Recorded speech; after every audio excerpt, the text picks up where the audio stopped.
obviously invited, so call me back. Okay, I love you. Bye.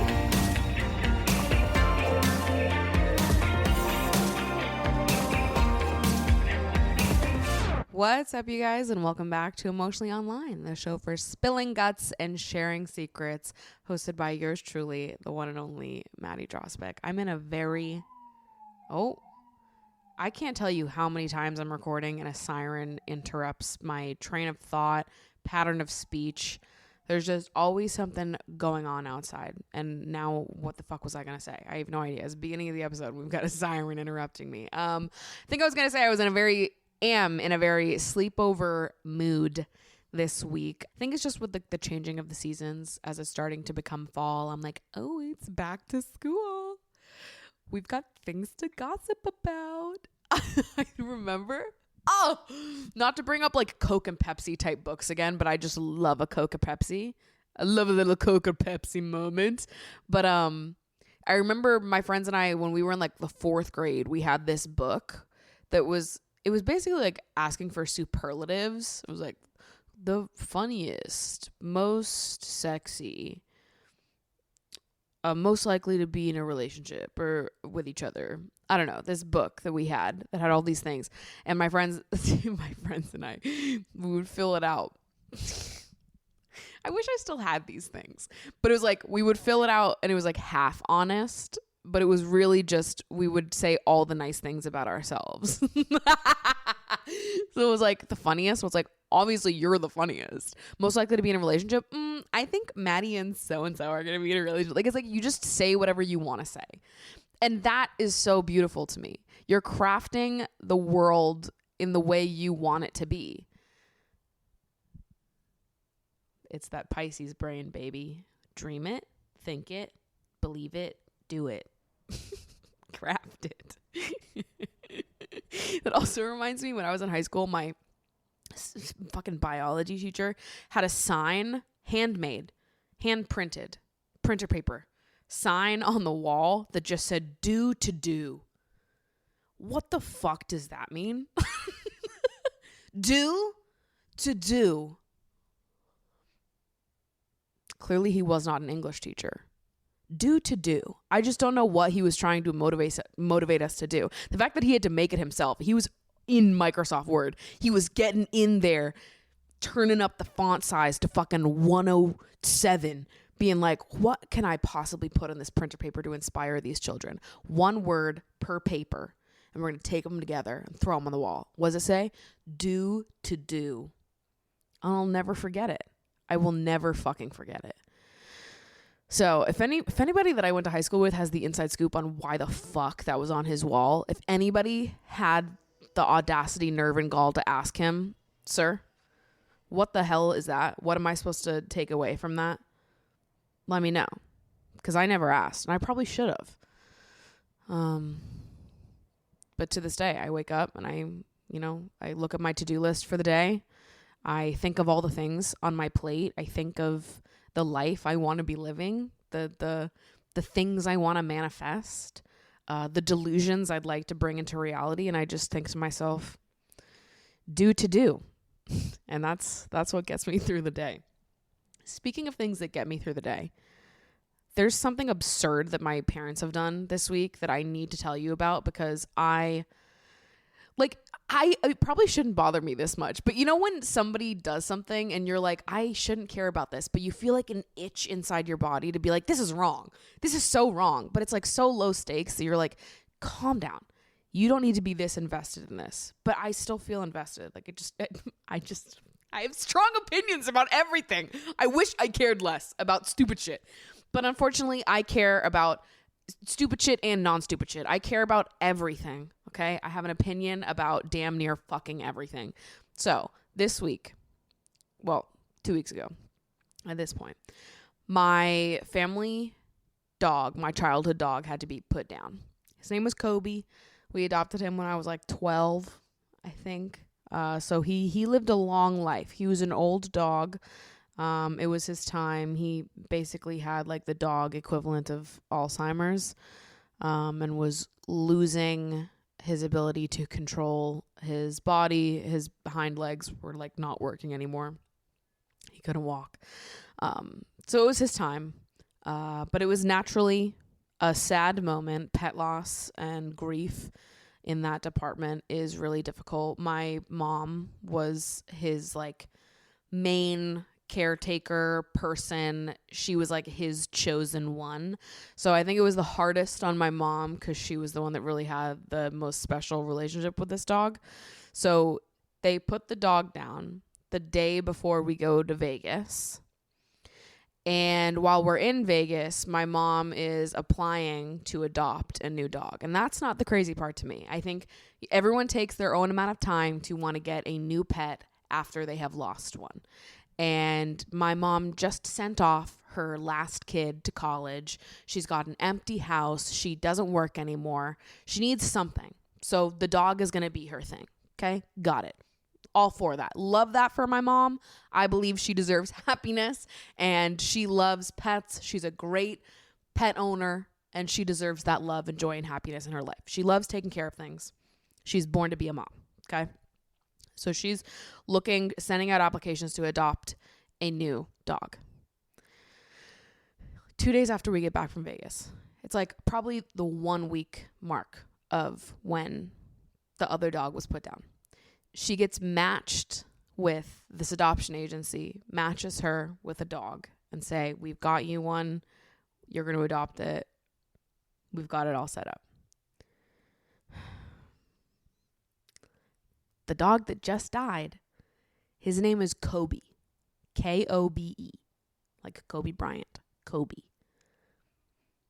This new dog, he came with this name. But his name is Cody. His name is Cody. Kobe? Dead and gone. Rest in peace, brother. We're getting a new dog, and his name is Cody. His name is fucking Cody. I was like, okay, I'm listening, like thinking they're going to be like, oh, we're going to change the name because that would be wild, right? To have one dog named Kobe and then immediately adopt another dog and name him Cody.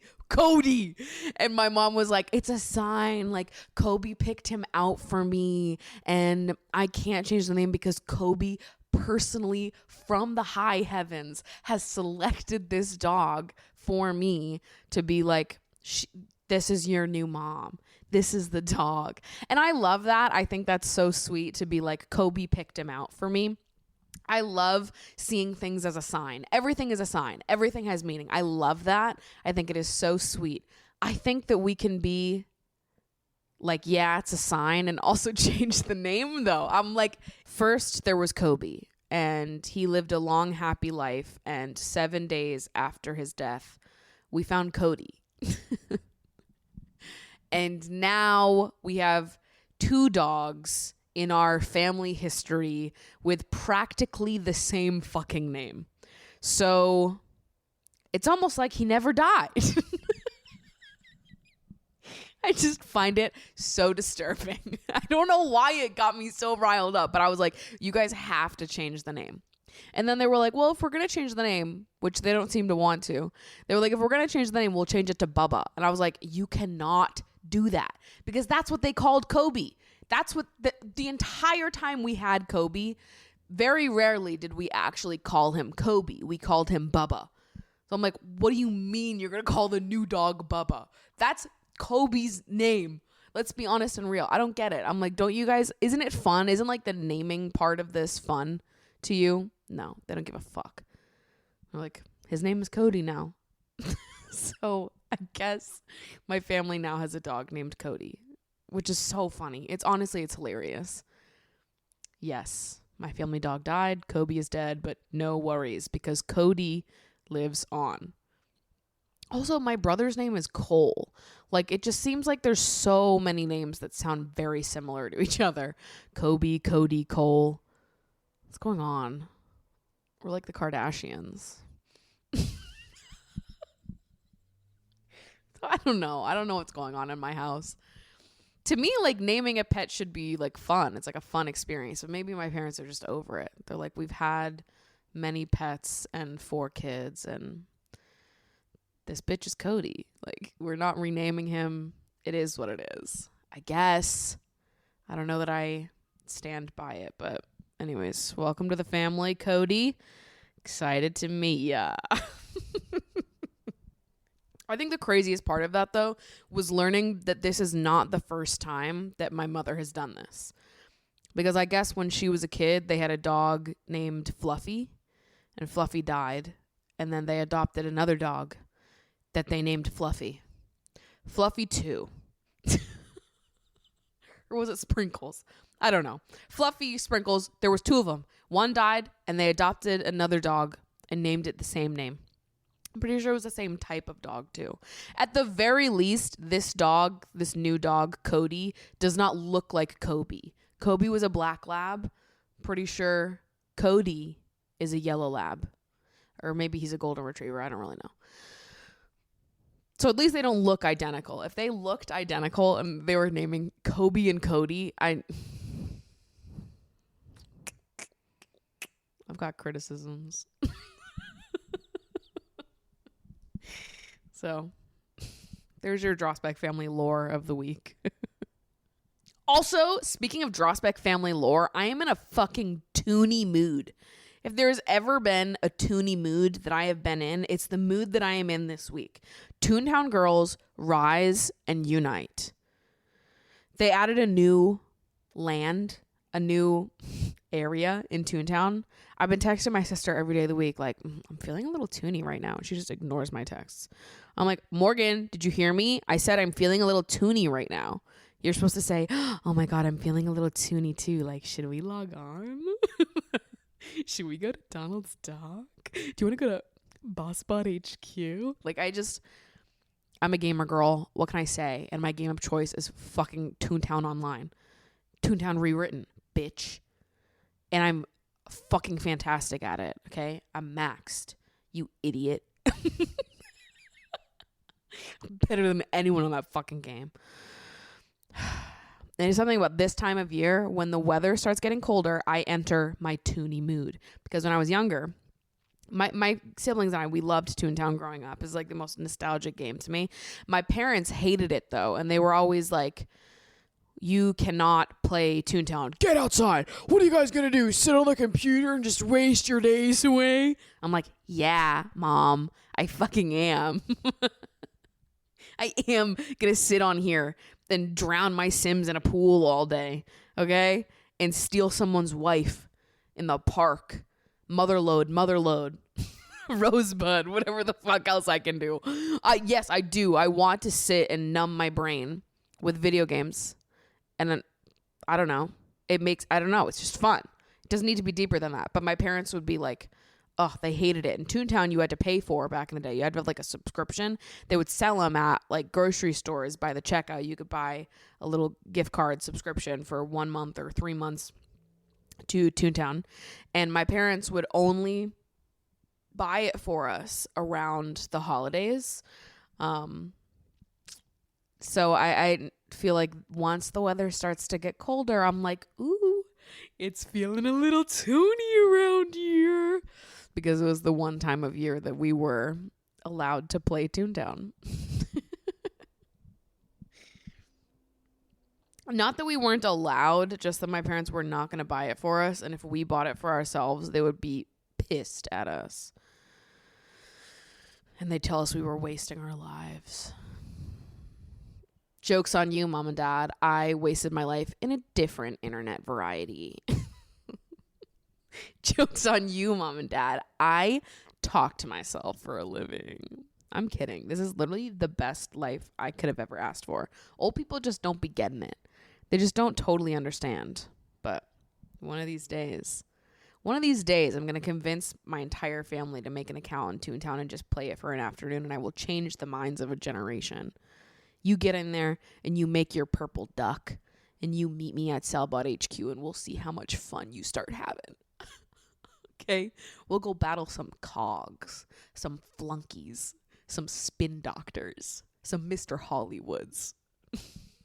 And we'll see who's having the last laugh. Okay? So I'm back on Hinge. This we know. And yesterday, I thought this was funny. Someone swiped on me saying that they recognized me from the location we do trivia at. And I was like, Oh my God. The fucking paparazzi. The fucking trivia paparazzi have got me.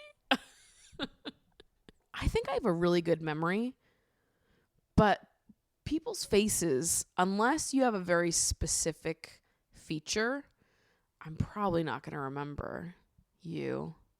Like, I was thinking after someone swiped on me, I was like, I recognize you from trivia. I'm like, would I recognize anybody from trivia? Like, I don't know. I think there's probably a few people from trivia that I recognize, and I only recognize them because they come every week. But not everybody. I know there's like a lot of teams that come every week that I'm still like, which one are you? Like, I know some of them, but yeah, I don't know. I'm like, I'm not retaining people's faces like that. But then I'm also like, okay, you have purple hair, so pretty hard to miss. Maybe that's been like the best part of having purple hair is how easy it is for people to remember me now. Like, yeah, bitch, you know me. An observation that I had this week, I wrote it down on the notes app on my phone to be like, we need to discuss this at length. Even though this is an example of me extrapolating meaning from something where there is none. This is an example of me digging into something that doesn't matter because it is fun to me, okay? So I need you to entertain me for a second and just have fun being a little bit extra and digging too deep into things that are not that deep. We know this, but I would still like to have a conversation about it. But I've noticed on dating apps in general, but especially I don't know, the people I've seen on Hinge in the last few weeks, why the fuck do so many people say that they are looking for someone? It's like, I'm looking for someone who doesn't take life too seriously. Not to hit you with another do moment, but what the fuck does that mean? Doesn't take life too seriously. I never know like what to take away from that sentiment because I'm like, okay, doesn't take life too seriously. Do you mean you just want someone who's like funny, who can have fun? But also, I think that being serious is also quite important. You need to be able to do both. I think in an ideal world, you're able to joke and hee and ha and have fun, but you're also able to be genuine and sentimental and serious because that's also important. So what do you mean when you say doesn't take life too seriously? I don't know why. It gives me not like other girls energy. Not like other girls. Looking for someone with no drama. Not like other women. Doesn't take life too seriously. I'm just like other girls. I need you to know this about me. If there's one thing you need to know about me is that I am just like other girls because I love them. I love all women and I'm just like them and thank God for that. So if you want someone who's not like other girls, you're looking in the wrong fucking place. Fall is here. It's happening. Fall fashion is making her comeback, which means right now is the perfect time to get into some fall clothing rentals to try out all of the closet staples that you don't have, but you'd really like to experiment with. Nuuly, which is my personal favorite clothing rental service, is just that. It's a clothing rental service that helps you experiment and have a little bit more fun with your clothes. For just $98 a month, you have access to selecting any 6 styles. You've got thousands of pieces to choose from hundreds of different brands. Anthropologie, for example, is a brand that I love. So much of my closet is from Anthropologie, and they have pieces all over Nuuly. There's so much Anthropologie to rent from on Nuuly, which is awesome because I'm able to test out different styles that I've had my eye on, as well as just discovering things that maybe I wouldn't buy or would be too scared to fully put money in before knowing that it's truly something that I love. So I get to test out the piece for a month and send it back at the end, or if I end up really loving it, I can buy any of my items at a discounted price. They carry sizes up to a 5X, including some petite and maternity styles as well. They have fast, free shipping and returns, as well as a state-of-the-art laundering facility. So if you get any stains on your items while you're renting them, have any troubles with your clothes, don't worry about it. You just send them back in your Nuuly box at the end of the month and they will take care of it, which is awesome. when you're someone like me, and manages to spill everything on yourself during every meal because you are actually a 3-year-old child in the body of a 26-year-old woman. I just got my first Nuuly box of the fall delivered today, and I threw in a bunch of lightweight knits that I am so excited about. I feel like most of the sweaters that I have are super chunky, so I'm stoked to get to bring some fall into my life while we're still in the 60s and it's a little bit warm in New York. Don't need a full sweater just yet, but just, a little light little sweater for the vibes. Nuuly is a great value at $98 a month for any 6 styles, but when you use my code Maddie20, you can get $20 off your first month of Nuuly. Just go to NUULY.com, that's Nuuly with 2 U's, and use code Maddie20 for $20 off your first month. Again, that is Nuuly with 2 U's and code Maddie20 for $20 off. All right, let's get into some submissions, shall we? We've got so much going on in this submission box. You guys send the craziest shit in there, and I love you for it. I do read all of it, but we simply cannot talk about everything, and we shouldn't talk about everything. But I pull the submissions every week that I resonate the most with, that I have the most to say in response to, and talk about them on the show. So if there's anything you'd like to talk about, anything you'd like to let the people know, you throw that in that box. You throw it right in that box, and I will maybe read it out on the show. Hello, Maddie. I hope you are having a great day so far. I've been back on dating apps, and a few friends have been giving me advice on how to set up my profile, sometimes giving me tips on how to start conversations / what to reply, etc. We got on the subject of sharing social media with potential partners, and right now it gives me the ick if a guy from a dating app asks me for my Instagram or Snapchat, maybe even a yellow flag, ? But some of my friends think it's a good idea to share my Instagram on my dating profile, but I am just not convinced.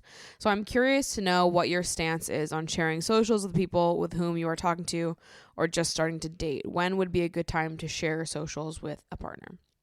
I'll start by saying I don't think that someone asking for your Instagram is a yellow flag at all. I don't think it is a flag. I think it's just it's a neutral act, right? I don't think it's a green flag. I don't think it's a red flag. I don't think it's a yellow flag. My answer here is going to be different because my social media is a lot more revealing than most people's social media is. I don't mind if people have my social media before we go on dates, but I would prefer if they didn't. If I didn't do social media as a job, though, I would feel differently. The reason why I don't love people having my social media beforehand is because you can do extensive research on me. You can all of a sudden, before we go on a first date, understand my entire dating history because I've talked about it on the internet.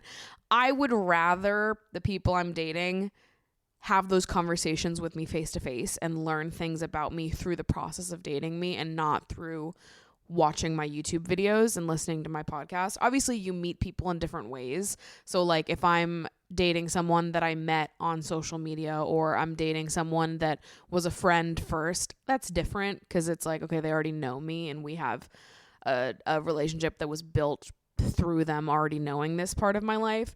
But when it's something I have to bring someone into and I'm meeting someone off a dating app, I would just rather have the face-to-face connection first before opening the floodgates and letting them consume my content. Not that I have a problem with it. If you're dating me and you want to watch my videos, listen to my podcast, I actually encourage it. I love when people that know me watch my content and support. That means a lot to me. I like it. But when I don't know you and I'm meeting you for the first time, I just want to have the opportunity to introduce myself and get to know you a little bit first without you having access to like so much of me right from the jump. However, if there wasn't as much content of me on the internet, if there wasn't as much like personal stuff that people could figure out, I wouldn't have an issue with sharing my social media with people. I actually think it's nice in a lot of ways to be able to verify that someone is like a real person with real friends and there's like other real people that they really interact with on the internet.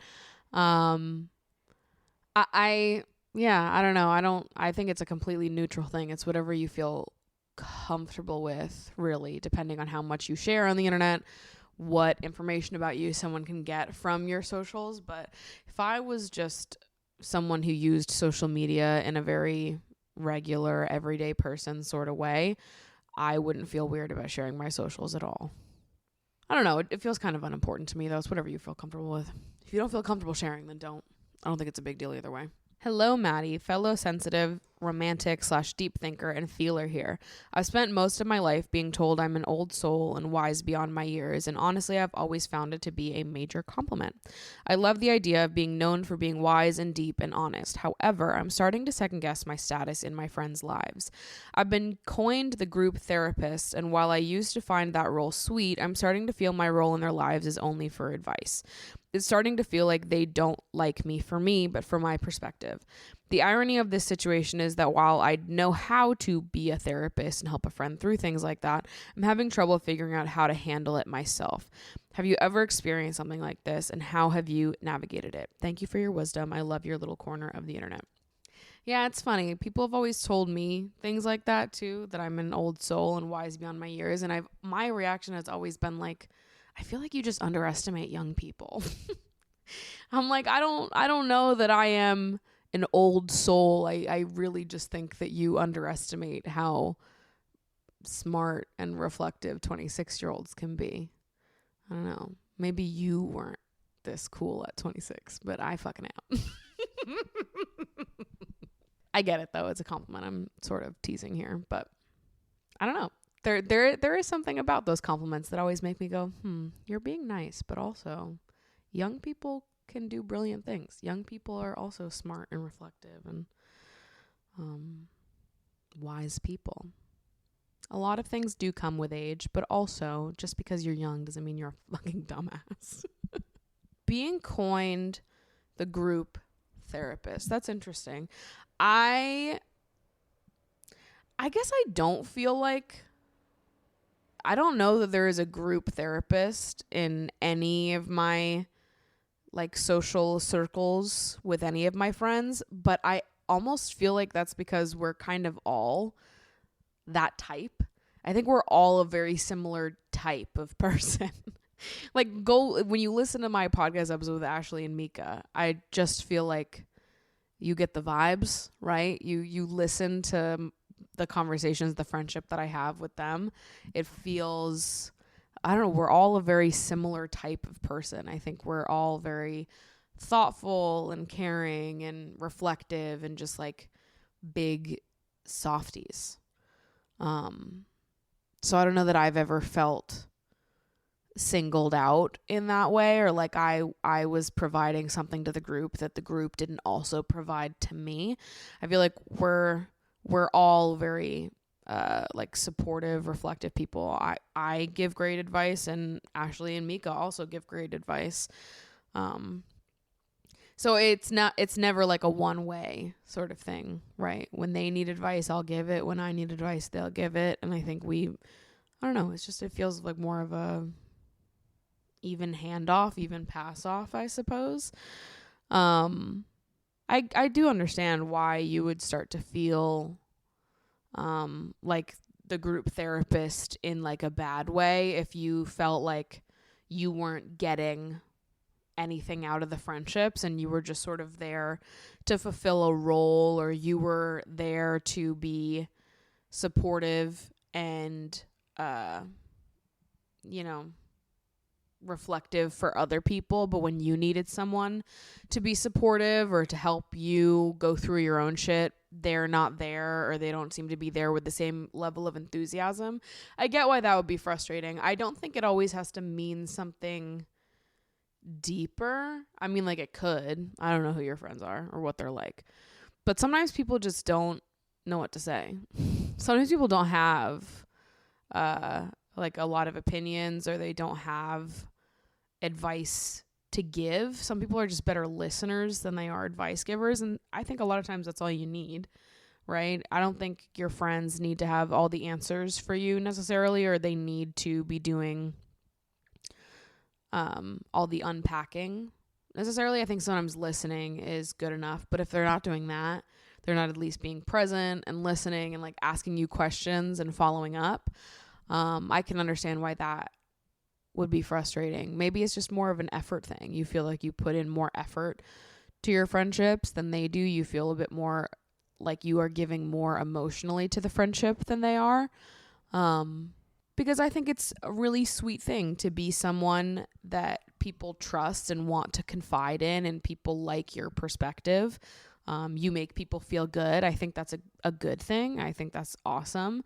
But if you feel like you don't have people to also fill that role for you, or they don't seem to want to, that's definitely frustrating and can feel hurtful.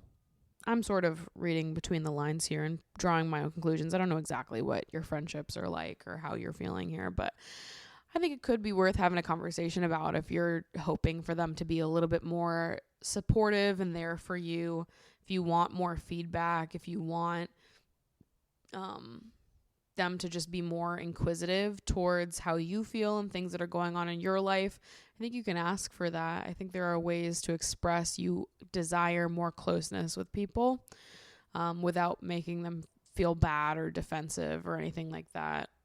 Sometimes it's just like a very minor adjustment. People don't realize that you want more, or that they're not showing up as much as they need to be.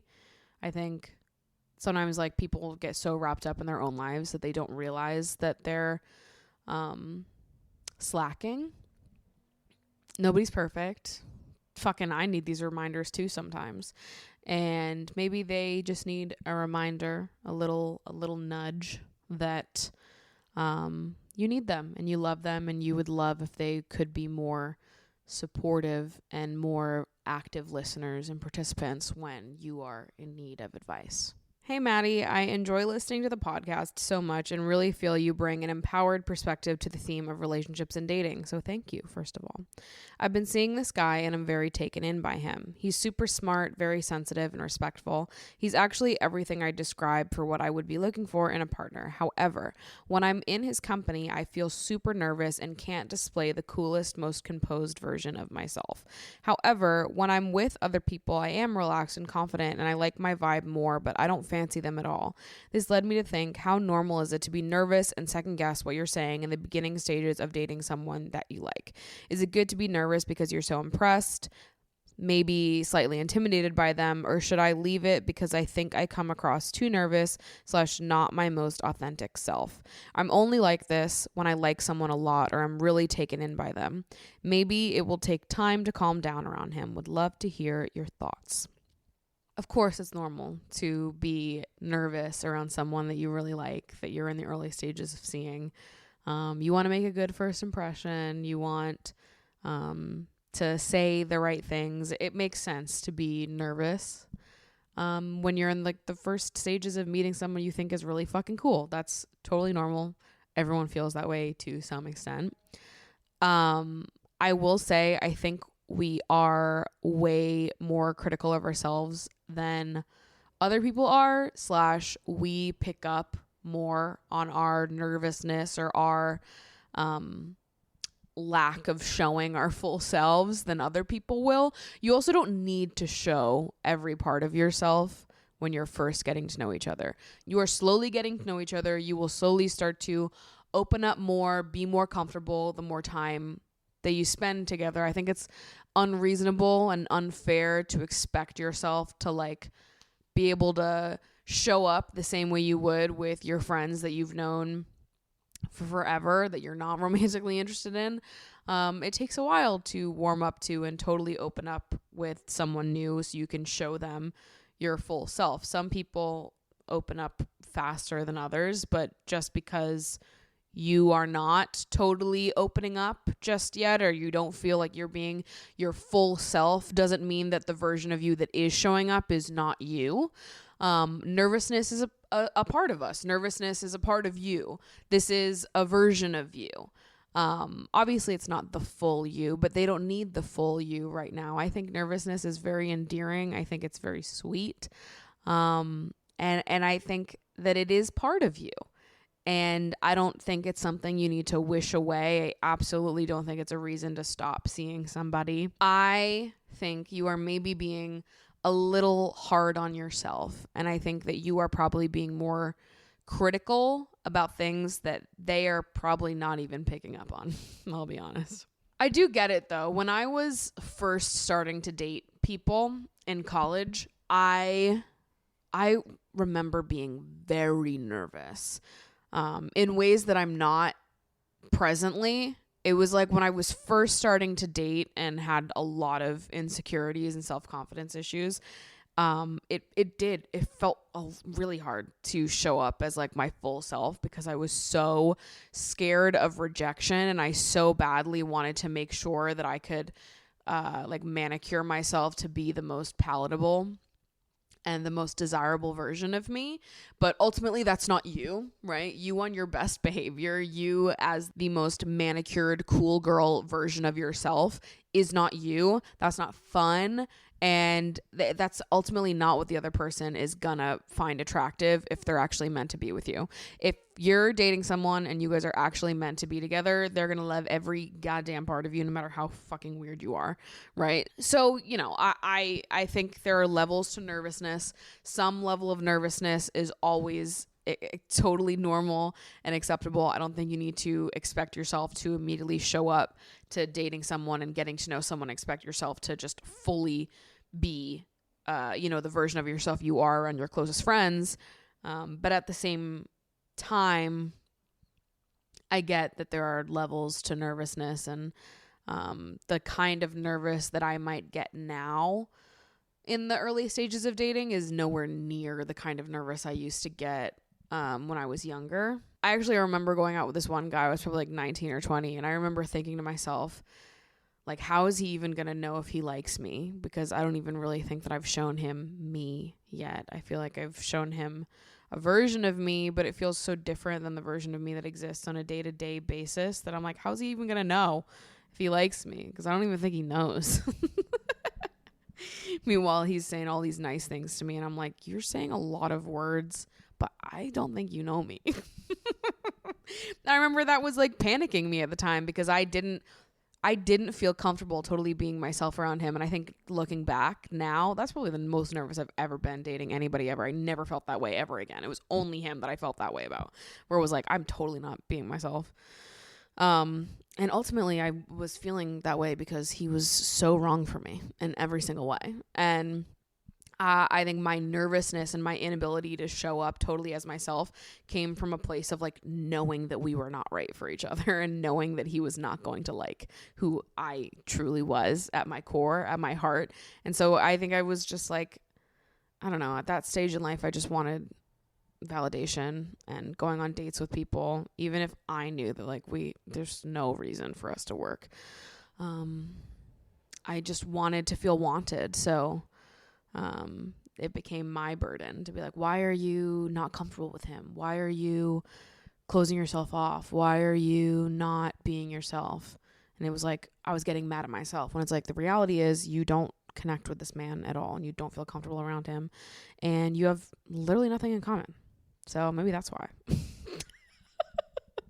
So, I mean, there's levels to it. Maybe you're in a situation like that, or maybe this is just standard nervousness at the beginning stages of knowing someone and you're being too hard on yourself. Only you know, but there are two possible ways to look at it for you. Hello, Maddie and fellow sleepover girls, gays, and theys. As most do, I'd like to start by saying how much I love the podcast and how nice it is to hear a soft, lovely person talk about soft and lovely things. Thank you. I am one whole ass adult about the same age you are and certainly grew up very on the internet. I moved a lot and the internet was a regular place to go. The YouTube homepage was truly my hometown and I spent a lot of time on Tumblr and various other internet places. So I really relate to your sentiments of being a person who grew up on the internet and still would classify myself as such. And also have never really known people who were on the internet in the same manner. They were on social media, of course, but couldn't tell you Giovanna Plowman's name. To that point, what was your favorite part of growing up on the internet? Bonus question of how would you describe someone the line of on the internet versus use the internet and social media? This is interesting because there is a clear line from someone who was like, okay, you were on the internet, but were you on the internet? Like there's such a clear difference to me between people who were like internet kids and people who just like had social media. Like the realest human example that I can give for this is Brittany Broski. Brittany Broski was on the internet. Brittany Broski was in the weeds, okay? That is the most perfect public example I can give you of someone that grew up on the internet. I think to me, the difference is like just how much you are soaking in and picking up. Some people are on the internet as like more passive consumers. They consume what's in front of them and then they don't think about it deeper. Someone who was on the internet explored every corner and crevice of the internet, even the ones they weren't interested in. Like, I don't have any interest in the Paul brothers, and I literally never fucking have, but how much Paul brother lore do I have stored inside my brain? Probably a lot, okay? Because I love the drama and I love the internet, and there are there's just so much to be said, right? I know everything about everyone on the internet, it feels. And like remembering details from little internet moments, Giovanna Plowman, remembering Giovanna Plowman's name. I'm actually not even going to clarify. I'm not going to add more information. I've definitely talked about Giovanna Plowman on the podcast before, but right now, as I'm saying it, there are going to be people listening who feel that they grew up on the internet, but are listening to me say Giovanna Plowman and have no idea who I'm talking about. And if I describe who Giovanna Plowman is, they might go, oh, I remember that, but they don't remember her name. That to me is the difference. You might have been there. You might have seen it. You might have not. But you're not going to know all the details. You're not going to remember all the details. You're more of a passive user of the internet. You know the big things. It's like you listen to the radio, right? You know the top 50 hits. But are you in the nitty gritty? Okay. Were you on the internet?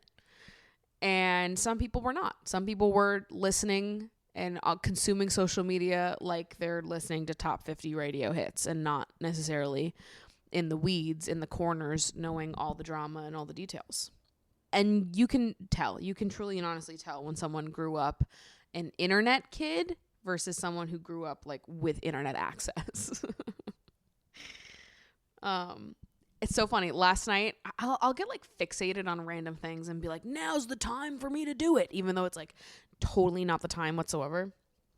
But I decided what I want to do for my birthday next year.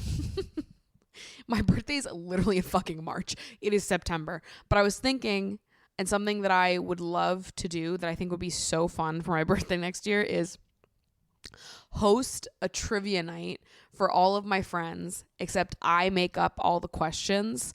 They're not questions about me. They're questions about knowledge that I deem important. And so last night I was on my phone writing down like bits of knowledge that I think is important, or like questions to facts that are stored in my brain that I think might only be stored in my brain, or you'd have to be a very specific type of person to know these things.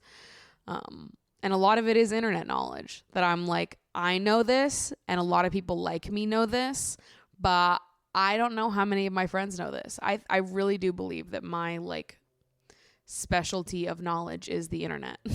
And it's why shows like H3 are my favorite podcast. Like H3, the entire show is just internet lore. It's a continuous stream of commentary on internet lore, and I love it. It's my most favorite thing. And that's been my life since YouTube came out when I was in the fucking 4th grade. So there's a lot stored up here that you don't even want to know about. Okay. There are eras of the internet that are being relived in the crevices of my brain and maybe nowhere else. So I don't know. To me, it's kind of like a, how deeply were you paying attention sort of thing? How much did you soak up? How much did you dig into even the things that you were not personally interested in? Let's talk about it, America. It's the difference between being someone that saw internet drama happening, whether it was like Dramageddon or like Gabby Hanna and all the, all the many people that she offended and wronged during her time online. It's the difference between being someone who like read the recaps and someone that watched all of the 2-hour long response video back and forths that went on. You had to be there. You had to fucking be there. Anyways, without further ado, I'm going to wrap this episode up because I have to go grocery shopping and be offline because I'm just reminded of how online I am and I needed to go take a break away from devices. So thank you guys for listening to the show. Thanks for hanging out. Mango has just now come to cuddle as I'm ending the show. So everyone say goodbye, Mango. Love you so much. We'll see you next week.